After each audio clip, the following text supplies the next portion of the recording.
ताला फिल कुरानिल मजीद व फुरकानिल हमीद। फ़अऊज़ु बिल्लाहि मिनश शैतानिर रजीम। बिस्मिल्लाहिर रहमानिर रहीम।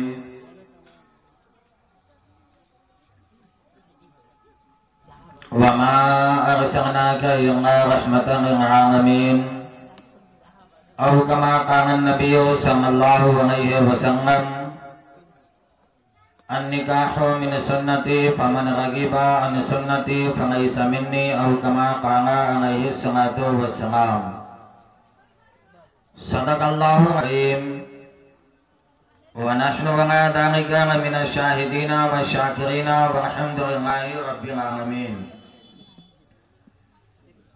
बादए तौहीद के मतवालों, शमए रिसालत के परवानों, गौसो ख्वाजा के दीवानों, सरकार सुरगाही के चाहने वालों, औलियाए उम्मत के वफादारों, सुन्नी जन्नती मुसलमानों, आइए सबसे पहले अहमद मुख्तार सैयद अबरार शाफ़े खुद शुमार हबीब परवरदिगार जनाबे मुहम्मद रसूलुल्लाह सल्लल्लाहु अलैहि वसल्लम की बारगाह मुक़द्दस में ऊपर से नीचे तक, दाएं से बाएं तक, आगे से पीछे तक, छोटे से बड़े तक एक साथ बाबा से बुलंद दरूद पाक पढ़े। अल्लाहुम्मा सल्ली अला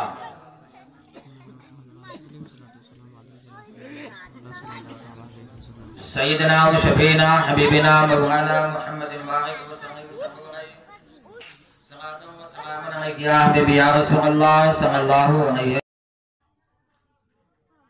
आइए एक बार सबसे पहले और दरूद पाक पढ़े। अल्लाहुम्मा सल्ली अला सय्यिदना व शफीना हबीबिना मौलाना मुहम्मदिन वालिक व सल्लल्लाहु अलैहि सलातु व सलाम अलैहि या हबीबी या रसूलल्लाह सल्लल्लाहु अलैहि वसल्लम।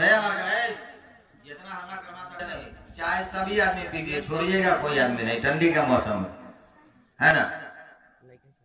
और आप भी इत्मीनान से चलाइए, इंशाल्लाह सब आदमी को चाय मिलेगा। एक बात याद आ रही है सेक्रेटरी साहब, आप जानते होइएगा उस गांव को पकड़ी दयाल के नजदीक एक गांव है जिसका नाम है परसा। जी, परसा गांव का नाम है। उस गांव की बात मैं बता रहा हूँ, किनके यहाँ मैं गया था उनका नाम मैं नहीं लूंगा जी, क्योंकि शादी की महफिल है, बहुत सारे नौजवान को भी देखेंगे। तो अल्हम्दुलिल्लाह आज जो ये शादी है, ये लड़की की शादी है, कल इंशाअल्लाह बारात आएगी और प्यारे आका की प्यारी प्यारी सुन्नतें अदा होगी। बस यूं समझ लिया जाए कि मेरे आका ने फरमाया कि 14 सदी के अंदर अगरचे कोई भी शख्स अगर एक सुन्नत को अदा कर लेता है तो अल्लाह ताला उसको 100 शहीदों का सवाब अता फरमाएगा। एक सुन्नत अदा करने पर 100 शहीदों का सवाब जी। तो उधर चालू जी, मैं एक मरतबा कह देता हूं, जो खाना बन रहा है जहां पे, अगर सभी आदमी बावर्ची हैं, सब आदमी खाना बना रहे हैं तो कोई दिक्कत नहीं है जी, वहीं पे रहिए, खाना बनाइए। वरना अगर सब आदमी बावर्ची नहीं है तो मैं उनसे गुजारिश करूंगा कि वो आकर के यहाँ बैठ जाए और जब बात करें तो जरा आहिस्ता आहिस्ता बात करें, यहां तक आवाज ना पहुंचाए आप।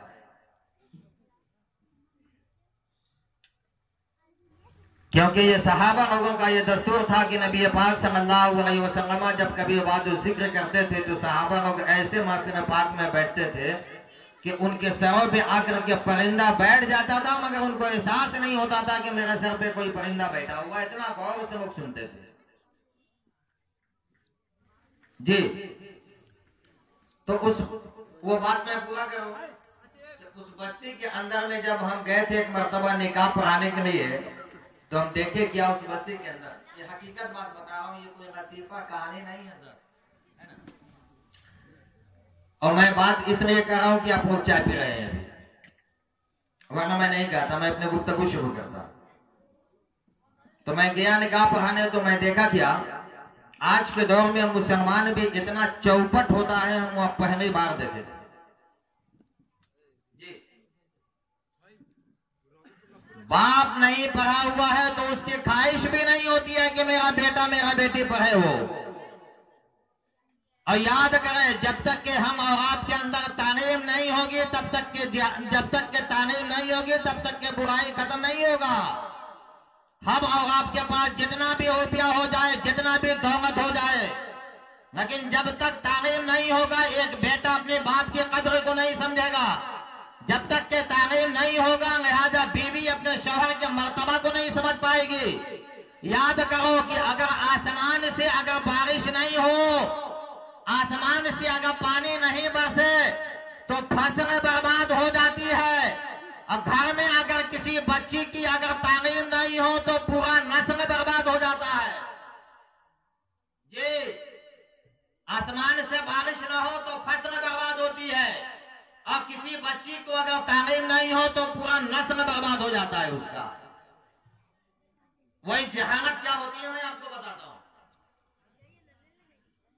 जब मैं गया निकाह पढ़ाने के लिए तो मैंने देखा क्या कि जो लड़का आया था शादी करने के लिए, समझे, एकदम टाइट जींस पैंट पहने हुआ था, टी शर्ट, अब ऊपर से सेहरा बांधे हुआ था, पंथिया मार के बैठा हुआ था स्टेज पर। हमारा नंबर आया, हम गए वहां पे, हम कहे उसको कि बाबू जैसे नमाज में बैठा जाता है वैसे बैठ जाओ। अब बेचारा बैठने के लिए कोशिश कर रहा है, इतना ना टाइट है कि उसको बैठाने नहीं दे रहा है, वो क्या करेगा। अब बारात भी काफी दूर से आया था। हमारे जहन में एक बात आया, उसका आंख जो हम देखे ना, इतना चढ़ा हुआ आंख था, इतना चढ़ा हुआ, हमको लगा कुछ और। जी, हम समझे कि शायद कहीं कुछ हो तो नहीं किया।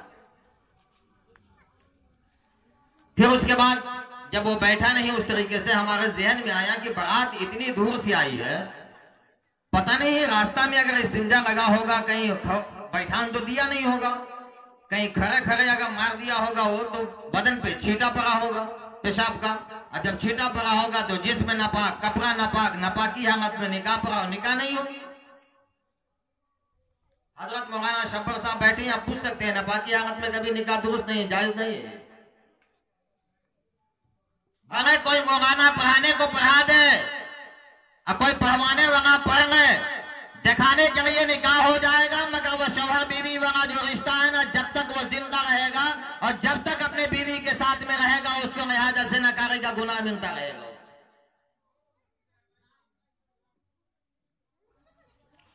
तो उससे हमें, उस नौजवान से एक बात हम पूछे कि बाबू तुम्हारा इस्तिंजा ठीक ठाक है ना। अब उसको इतना चौपट कि उसको समझ में नहीं आया कि इस्तिंजा कहते किसको है। जी, उसको मालूम नहीं है कि इस्तिंजा कहते किसको है। तो कहता है कि जी आहिस्ते से हजरत अब्बा से पूछी ना, अब्बा से। हम तो मन में सोचे कि अपना फंसा तो फंसा, बब्बो को फंसा रहा है। जी, तो हम तो समझ गए थे, लेकिन हम भी थोड़ा सा ये क्या कहते हैं कि जानकारी लेने के लिए हम उसके बापों से पूछे कि चाचा इस्तिंजा ठीक ठाक है। वो अभी इस्तिंजा को नहीं समझा, वो लगाया, जेब में हाथ डाला, तो हम समझे कि शायद कुछ निकालेगा वो, तो निकाला चाबी, चाबी निकालने के बाद अटैची खोला, अटैची खोलने के बाद में सामान को इधर उधर छेड़ छाट किया। हम उससे पूछे कि क्या हुआ, तो आहिस्ते से कहता है कि हजरत ऐसा कीजिए ना कि आप शुरू कीजिए, इस्तिंजा तो घर ही छूट गया है। देखिएगा, तब हम उससे पूछे कि चाचा इस्तिंजा आप समझ रहे हैं, तो क्या कहता है हजरत कि आप लोग छोहारा को अरबी में इस्तिंजे ना कहते हैं। ऐसा ऐसा बुद्धू सब होता है। बड़ा क्या चाय क्यों नहीं आप लोग, बात खत्म हो गई, मेरा भी बात खत्म हो गई, तो नहीं दरूद शरीफ पर हम शुरू करते हैं। अल्लाहुम्मा सल्ली अला सय्यिदना व सय्यिदना हबीबना मौलाना मुहम्मद बारिक वसल्लम सल्लल्लाहु सलातन व सलाम अलैका हबीबी या रसूलुल्लाह सल्लल्लाहु अलैहि वसल्लम। बहुत सारे लोगों की यहाँ पे शादीशुदा लोग बैठे हुए हैं, शादी हो चुकी है, मगर उनसे अगर पूछ दिया जाए कि भाई शादी कहते किसको है, तो लोग नहीं बता पाएंगे।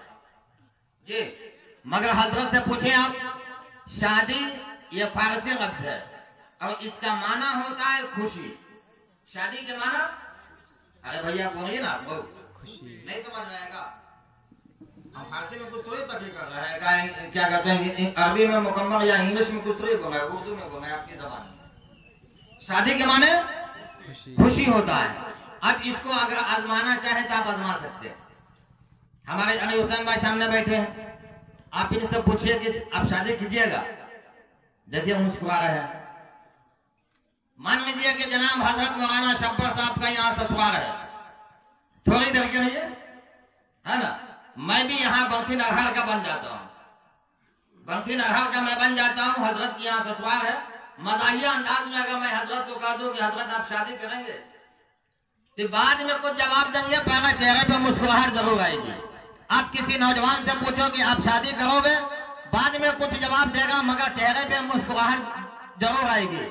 किसी बच्चों से आप पूछो कि बेटा तू शादी करेगा, बाद में आपको कुछ कहेगा मगर मुस्कुराएगा जरूर। और मुस्कुराता वही है कि जिसके दिल के अंदर में खुशी होती है, मुस्कुराता वही होती है जिसके दिल के अंदर मुसरत पैदा होती है, मुस्कुराता वही है जिसके दिल के अंदर में शादमानी पैदा होती है।